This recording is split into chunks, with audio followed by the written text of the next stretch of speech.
प्रकट है, उसके आधार पर हमें अपने लॉजिक को बदलने की ज़रूरत है।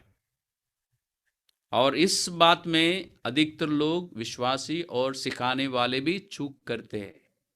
परमेश्वर का वचन है, उसको लेके हम तर्क नहीं कर सकते, विवाद नहीं कर सकते। उसमें जो बातें लिखी है उसको वैसे के वैसे हमें माननी चाहिए।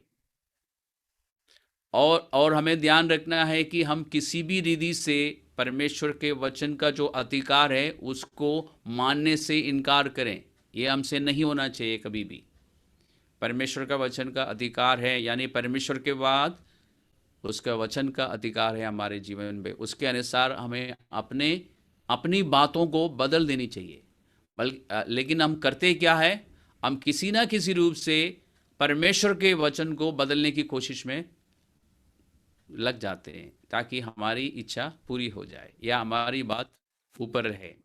16वें पद में परमेश्वर, पवित्र आत्मा क्या सिखाता है या क्या समझाता है? पर अशुद्ध बकवास से बचा रह। लीडर्स को कहा गया है कि अशुद्ध बकवास से वो बचे रहें। अशुद्ध बकवास क्या होता है? ऐसी बातें जिसमें परमेश्वर की भक्ति नहीं है। इसको हम अपवित्र भी बातें भी कह सकते हैं, जिसमें परमेश्वर के प्रति भक्ति नहीं है, परमेश्वर के प्रति आदर नहीं है। वे बातें जो दुनियावी है, जिसमें कोई आत्मिकता नहीं है, और जो उटपटांग बातें बोलते हैं, उनसे बचे रह। उनके साथ डिस्कशन शुरू करने के लिए, डायलॉग शुरू करने के लिए पवित्र शास्त्र नहीं सिखाता। तो हम जो विश्वासी हैं और जो लीडर्स हैं, वो क्या गलती करते हैं? उनको समझाने की कोशिश करते हैं। पवित्र शास्त्र मना करता है कि उनको मत समझाओ, क्योंकि आप उनके साथ डायलॉग यानी बातचीत करना शुरू करेंगे, उनको समझाने की कोशिश आप करेंगे, तो वो उल्टा आपको समझाएंगे।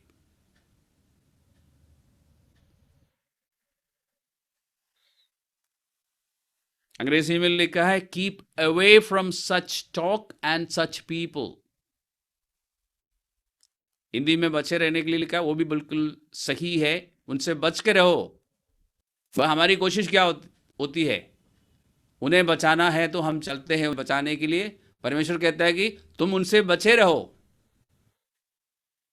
थोड़ी सी मात्रा में फर्क है। क्योंकि कारण क्या है? क्योंकि वो लोग अपनी अभक्ति में बढ़ते जाएंगे। यही लिखा ना वचन में। और लिखा है, उनका वचन जो है, जो बातें वो कहते हैं, वो सड़े गांव की तरह फैलता जाएगा। ये सड़ा गांव जो है, इसमें से निकलता है कैंसर शब्द। ये कैंसर की तरह फैलता जाएगा।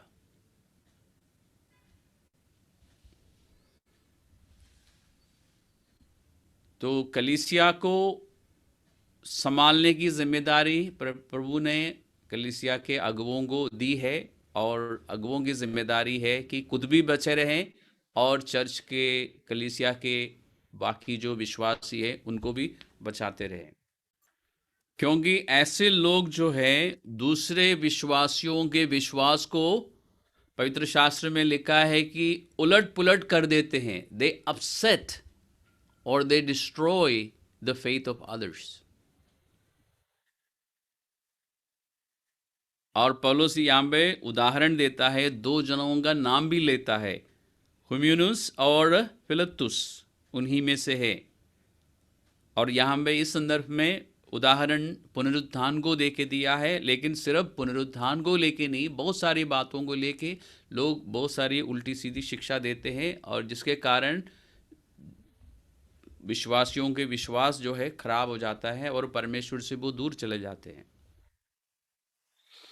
तो इस बारे में ज़रा सोचिए, क्योंकि हम परमेश्वर को ठीक से ना जानने के कारण, और इसी कारण मैं बार बार और चर्च के लोगों को समझाता हूँ, कलीसिया को बताता हूँ, रिक्वेस्ट करता हूँ कि आप वचन पढ़ो, बाइबल पढ़ो, पवित्र शास्त्र पढ़ो, अध्ययन करो, क्योंकि परमेश्वर का ज्ञान ना होने के कारण लोग जो है नाश हो जाते हैं। परमेश्वर का ज्ञान, परमेश्वर ने जो बातें अपने वचन में रिवील की है, प्रकट की है, उससे पढ़ना चाहिए, तब आपको समझ आएगा। पढ़े बिना आपको कुछ भी नहीं समझ आएगा। और बिना समझे हम बहुत सारी बातों को लेके बहुत गलत निर्णय लेते हैं और बहुत सारे गलत ओपिनियंस या राय देते हैं, क्योंकि हमारी ओपिनियंस सही माने देखा जाए तो हमारा विश्वास होता है। जो हम अपने मन में विश्वास करते हैं उसको हम ये कह के पेश करते हैं कि ये मेरी राय है। उदाहरण के लिए पवित्र शास्त्र में एक जगह पे लिखा ना कि एक अच्छा चरवाहा अपने 99 भेड़ों को छोड़कर उस भेड़ के पीछे जाता है जो खो गई है। ऐसा कहीं लिखा है? लोग कहते हैं, लेकिन ऐसा नहीं लिखा है।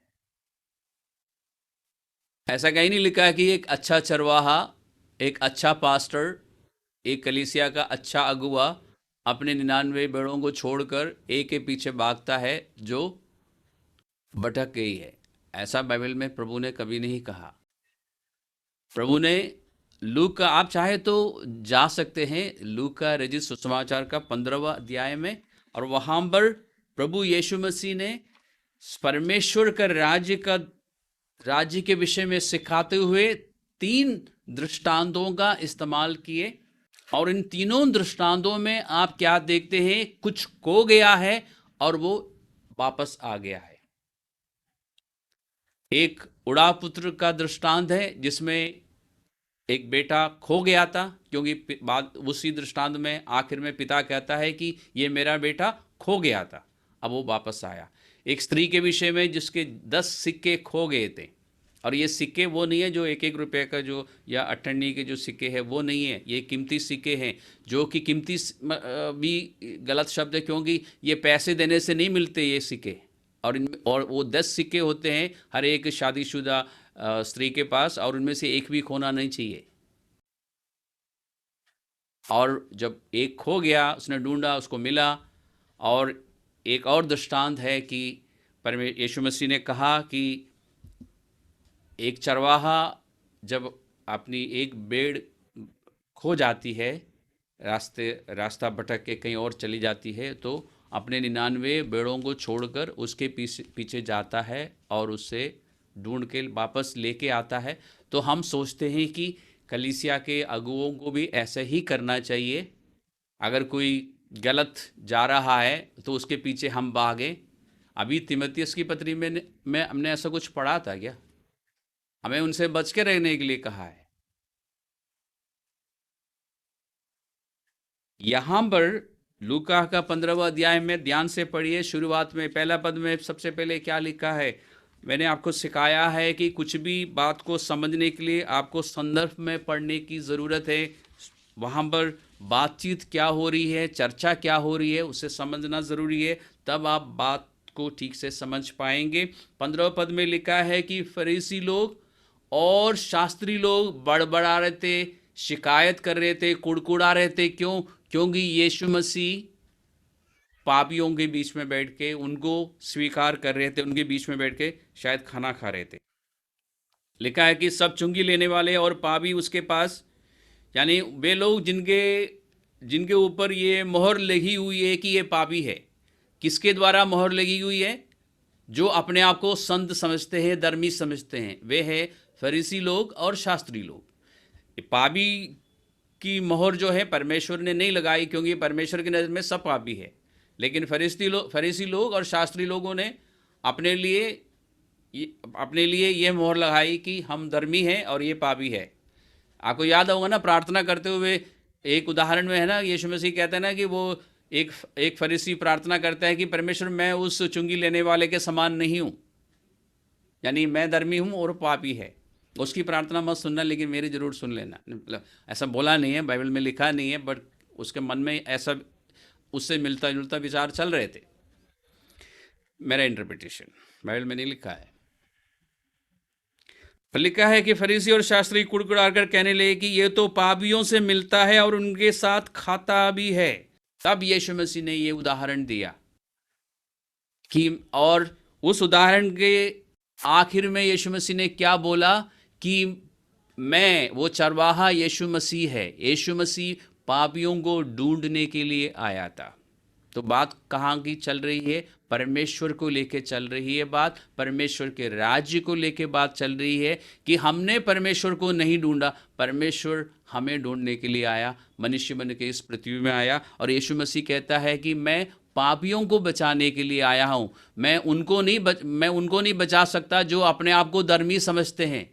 यानी इस उदाहरण में फरीसी और शास्त्री लोग जो अपने आप को धर्मी ठहराते हैं, जो उनको यीशु मसीह की ज़रूरत नहीं है, इसलिए यीशु मसीह उनको नहीं बचा सकता। यानी यीशु मसीह जब सलीब पर, ये तो सलीब में जाने से पहले की बात है, जब यीशु मसीह सलीब पर अपना जीवन दे चुका होगा, उसके बाद जो फ़ायदा मानव जाति को मिलता है, उनमें ये लोग शामिल नहीं होंगे, क्योंकि ये अपने आप को धर्मी समझते हैं। तो यीशु मसीह ने साफ शब्दों में कहा ना कि मैं धर्मियों के विषय में, कौन सा पद में, 7 पद में, मैं तुमसे कहना चाहता हूं कि इसी रीति से एक मन फिराने वाले पापी के विषय में भी स्वर्ग में इतना ही आनंद होगा। मन फिराने को लेके, यानी जो लोग पाप के कारण खोए हुए हैं, उनको बचाने को लेके यहां पर बात है, जिसमें हम बिल्कुल भी ध्यान नहीं देते। हमें क्या करना चाहिए? हमें जाके लोगों को सुसमाचार सुनाना चाहिए ताकि वो बच जाए, वो उनको मुक्ति मिले, उनको साल्वेशन मिले, और जब उनको मिल चुका होगा या जब उनको मिलेगा, स्वर्ग पर जश्न मनाया जाएगा। परमेश्वर को उस बात से खुशी होगी। हमारा फोकस कहाँ होना चाहिए? कि हम एक पापी को बचाएं। आज तो रात होगी, कल से वहां उस बात पर ध्यान देने के बजाय हमारा फोकस कहां रहता है? आपको पता है। और यीशु मसीह ने कहा कि स्वर्ग में इतना ही आनंद होगा जितना कि 99 ऐसे धर्मियों के विषय में नहीं होता जिन्हें मन फिराने की आवश्यकता नहीं है। ऐसा कौन व्यक्ति है जिसको मन फिराने की आवश्यकता नहीं है? ऐसा कोई भी नहीं है। लेकिन फिर यीशु मसीह ने क्यों कहा उन धर्मियों को के विषय में आनंद नहीं होगा स्वर्ग में, जिनको मन फिराने की ज़रूरत नहीं है? कहने का मतलब ये है कि जो ऐसा समझते हैं कि हम बिल्कुल धर्मी हैं, उनको वो मन फिरा नहीं सकते, क्योंकि वो पहले से ये मान के चल रहे हैं कि हम बिल्कुल सही है, हम सीधा स्वर्ग में जाएंगे। तो आप समझ पा रहे हैं ना कि हम कितना गलत समझते हैं परमेश्वर की बातों को। इसलिए परमेश्वर की सारी बातों को हमें ध्यान से पढ़ने की ज़रूरत है, संदर्भ में देखने की ज़रूरत है, पवित्र आत्मा की सहायता लेने की ज़रूरत है, ताकि हमें ठीक से समझ आए। तो ये जो हम हमेशा कहते रहे कि 99 को छोड़ के एक के पीछे भागता है, वो किस संदर्भ में है उसको समझिए, और अपने मन में जो गलत फहमी है उसको हटा दीजिए, और सही बातों को अपने मन में बिठा दीजिए।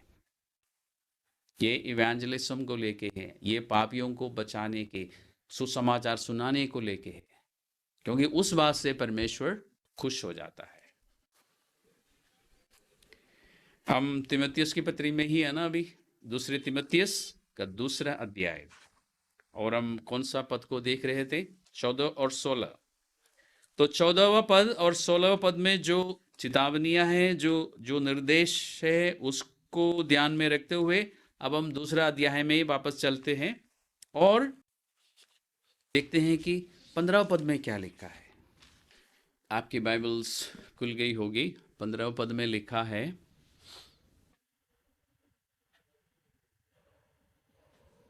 अपने आप को परमेश्वर का ग्रहण योग्य और ऐसा काम करने वाला ठहराने का प्रयत्न कर जो लज्जित होने ना पाए और जो सत्य के वचन को ठीक रीति से काम में लाता हो।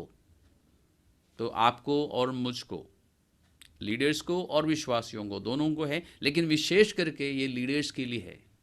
अगर आप लीडर है, किसी भी तरह का लीडर हो किसी की चर्च में, तो आपकी जिम्मेदारी है कि आप मेहनत करें। कहाँ पर?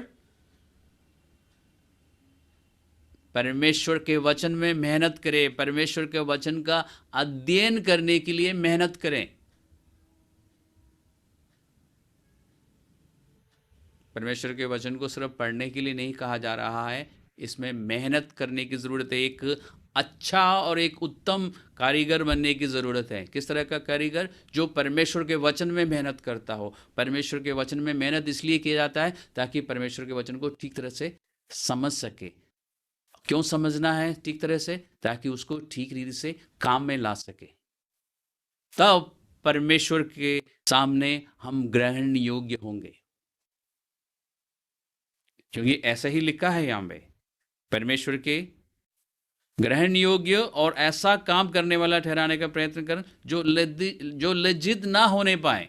तो अगर आप प्रयत्न नहीं करेंगे, अगर आप मेहनत नहीं करेंगे, तो आपको लज्जित होना पड़ेगा, क्योंकि आप परमेश्वर के वचन को ठीक तरह से नहीं समझेंगे। और जब ठीक तरह से नहीं समझेंगे तो आप गलत तरीके से समझेंगे, तो आप फिर उसको गलत तरीके से काम में लाएंगे। विशेष करके अगुओं से बात हो रही है।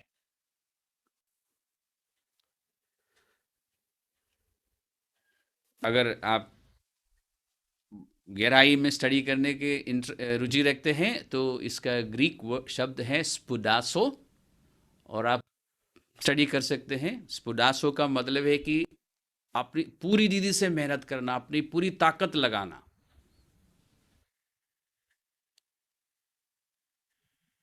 और आप तो गूगल है, आप सर्च मार सकते हैं और आपको मिल जाएगा, इसका डिटेल मीनिंग मिल जाना चाहिए। आपको और मुझको परमेश्वर का वचन को ठीक तरह से एक्यूरेटली समझना है, और उसके बाद उसको काम में लाना है और उसे सिखाना भी है।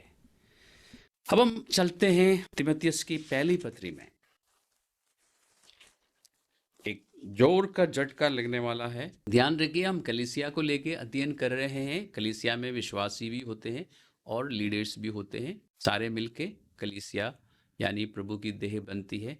कलीसिया के बारे में आप सब अच्छी तरह से जानते हैं। कलीसिया का मतलब है परमेश्वर यीशु मसीह के द्वारा बुलाए गए लोग, जिनको प्रभु ने इस दुनिया से बुला के अलग किया है परमेश्वर के पीछे चलने के लिए, परमेश्वर की महिमा के लिए आपको अलग किया है। पहला दिन का अध्ययन में मैंने दिखाया था ना कि एक गोला बनाया था, उसमें से हमने एक लकीर बाहर को खींची थी। तो इसी तरह इस दुनिया से परमेश्वर ने हमें बाहर किया है, अलग किया है, ताकि हम परमेश्वर के पीछे पीछे चलते रहें, परमेश्वर की बातों को मानते हुए हम अपने जीवन को बिताएं। तीमुथियुस की पहली पत्री का 4वां अध्याय में आज के अध्ययन में हम विशेष करके ये देखने की कोशिश कर रहे हैं कि अगुओं को और विश्वासियों को परमेश्वर की ओर से क्या क्या चेतावनियां हैं। और ध्यान रखिए, ये 2000 साल पहले लिखी गई थी, यानी 2000 साल पहले परमेश्वर ने अपने प्रेरित पर ये बात जाहिर की और उस समय के लोगों को बताया, उनके लिए लिखवाया। और आज भी ये बातें उतनी ही गंभीरता के साथ है जितनी गंभीरता के साथ उस समय के लोगों ने इन बातों को लिया था। तीमुथियुस की पहली पत्री 4वां अध्याय लिखा है, परंतु आत्मा स्पष्टता से कहता है। अब क्योंकि यह अध्याय परंतु से शुरू हो रहा है, तो आपके लिए दूसरा असाइनमेंट है, ये है आप ढूंढेंगे, जानेंगे, पता करेंगे ये परंतु शब्द यहाँ पे क्यों है। यानी परंतु शब्द लगाने का मतलब है कि अब तक जो बातें बताई जा रही थी उससे हट के कुछ बातें यहाँ पर बता रहे हैं। तो ध्यान से आप पढ़ेंगे, तीसरा अध्याय को पढ़ेंगे और मुझे बताएंगे कि ये परंतु क्यों लगाया गया है। ये आपका असाइनमेंट है। तो अभी तक कितने असाइनमेंट मिले आपको? 2 मिले, होमवर्क्स। मैं कभी भी पूछ सकता हूँ, इसलिए आप लोग मेहनत कीजिएगा। परंतु आत्मा स्पष्टता से कहता है कि आने वाले समयों में कितने लोग भरमाने वाली आत्माओं और दुष्ट आत्माओं की शिक्षाओं पर मन लगाकर विश्वास से बहक जाएंगे। आप सबके बाइबल में ऐसा ही है ना? चर्च के अंदर जो लोग हैं उनको लेके बात हो रही है। ये बात बाहर के लोगों के विषय में नहीं है। जो लोग चर्च में हैं, सुन के थोड़ा सा डर सा लगता ना, और मानने से मन इनकार करता है। चर्च के अंदर के लोगों की बात हो रही है कि कितने लोग, और हमारी जो लोकल कलीसिया है, हमारा जो झुंड है वो वैसे भी छोटा सा है, तो उसमें ज़्यादा लोग नहीं है, लेकिन ये कुल मसीह देह को लेके बात हो रही है। कितने लोग आने वाले समयों में फरमाने वाली आत्माओं, पवित्र आत्मा की बात नहीं हो रही है, आपको पता है, और दुष्ट आत्माओं की शिक्षा।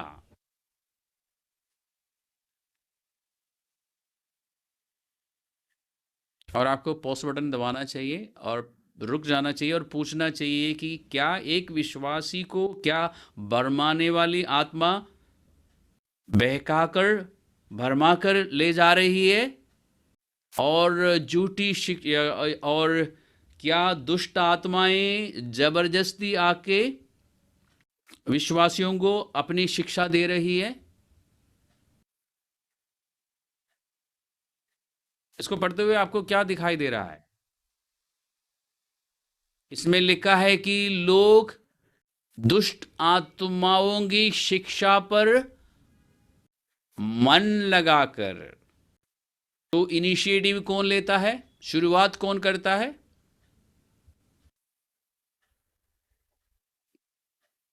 सोचिए, कितनी आसानी से हम दुष्ट आत्माओं को जिम्मेदार ठहराते हैं, लेकिन पहल कौन कर रहा है?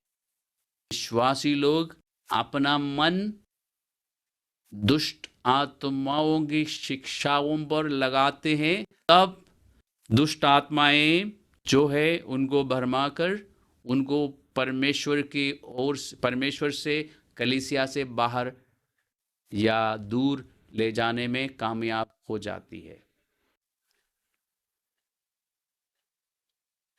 और हम लोग जो कलीसिया में हैं, हम इस बात को मानने से इनकार करते हैं कि विश्वासियों के, जब कोई विश्वासी के साथ ऐसा होता है तो हम ये मानने से इनकार करते हैं कि नहीं, मतलब हम ये मानने से इनकार करते हैं कि ऐसा हो सकता है। ऐसा बिल्कुल हो सकता है, हो रहा है, इसलिए तो यहाँ पे परमेश्वर ने बताया है। हम दुष्ट आत्माओं को, भरमाने वाली आत्माओं और उनकी शिक्षाओं को पूरे इस तस्वीर से हटा के रखना चाहते हैं, और हम अपने दिमाग से और अपने लॉजिक से बातों को समझने की कोशिश करते हैं, जो कि कभी हमें समझ नहीं आती।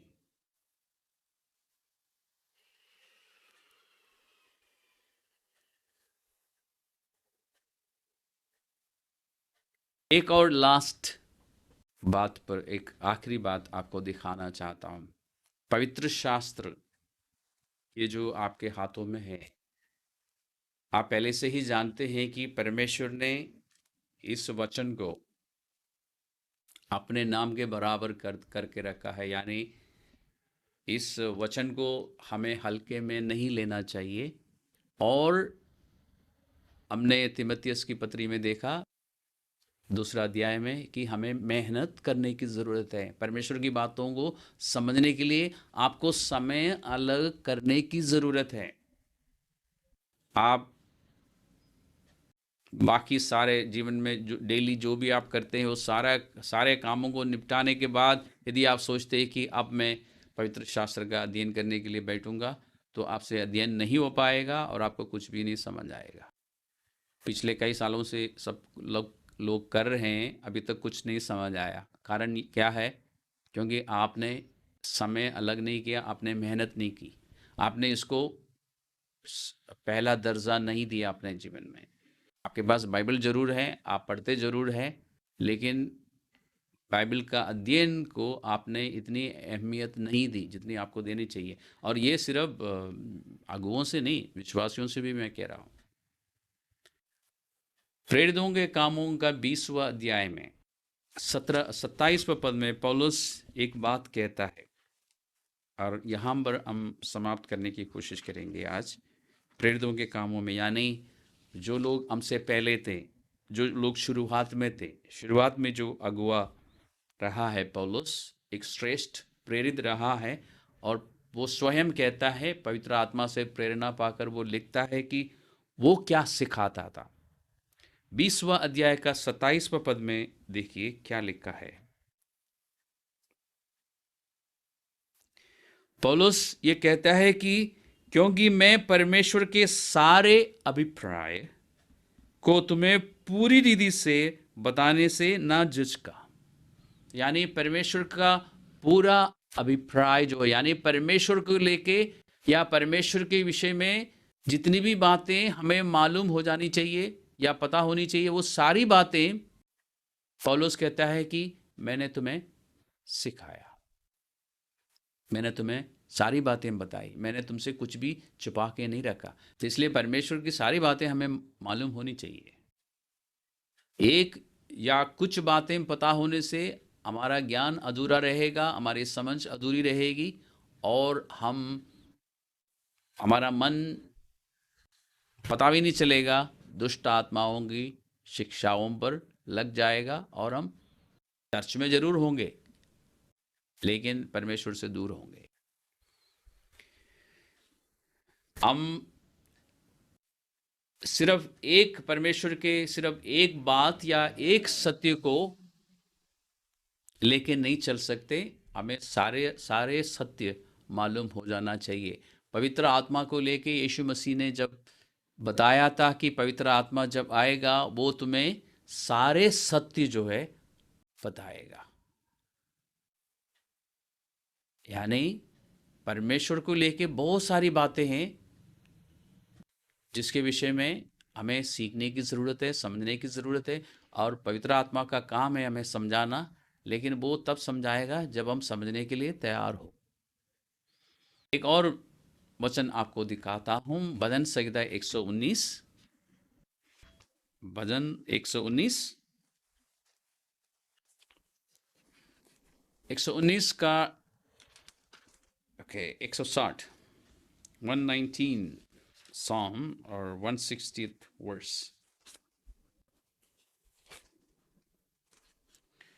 हमारे लिए क्या शिक्षा है या क्या बात हमें सीखने को मिलती है।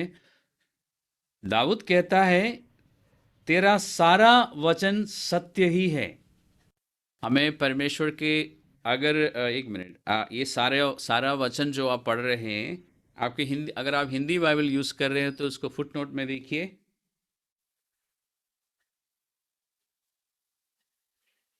उसमें लिखा है मूल में यानी इब्रानी भाषा में, तेरे वचन का जोड़ जो है, यानी परमेश्वर के सारे सत्यों को जब हम जोड़ते हैं तो हमें क्या मिलता है, परमेश्वर का सत्य मिलता है। यानी हम कुछ सत्यों को हटा के ये नहीं कह सकते कि परमेश्वर का सारा सत्य हमारे पास है, यानी सारी बातें हमारे पास है। सारी बातों को जोड़ने से हमें परमेश्वर का पूरा सत्य मिलता है, पूरी पहचान मिलती है। इसलिए हिंदी में लेकिन लिखा है तेरा सारा वचन, लेकिन आप अंग्रेजी में ठीक तरह से लिखा है। जब आप परमेश्वर की सारी बातों को जोड़ते ना तो आपको एक कंप्लीट, हम कह सकते हैं एक पूर्ण तस्वीर मिलता है। जैसे पजल्स में बहुत सारे पीसेस होते हैं, और जब हम सारे पीसेस को अपने सही सही जगह पे लगाते हैं तो हमें पूरा तस्वीर या पूरा चित्र जो है मिल जाता है। इसी तरह परमेश्वर की सारी बातें हमें पता होनी चाहिए, और किसी एक बात को हम मैग्नीफाई नहीं कर सकते, बड़ा नहीं कर सकते, सबको बराबर लेके हमें आगे बढ़ने की ज़रूरत है। और आपके लिए होमवर्क है, तिमोथियस की दोनों पत्रियों को आप लोग पढ़ेंगे, देखेंगे उसमें और क्या क्या आदेश और निर्देश और चेतावनियाँ हैं। ज़्यादा अध्याय नहीं है उन पत्रियों में, इसलिए ज़्यादा समय नहीं लगेगा आपको। और आपके लिए एक क्वेश्चन है, एक सवाल है। प्रेरितों के कामों का 5वां अध्याय में हम पढ़ते हैं, ओके हिंदी में मुझे अभी इन दोनों का नाम याद नहीं है, अनन्या और सफ़ीरा हिंदी में। और आप ये गूगल में सर्च नहीं करेंगे, अपने खुद स्टडी करेंगे उनके साथ ऐसा क्यों न्याय हुआ।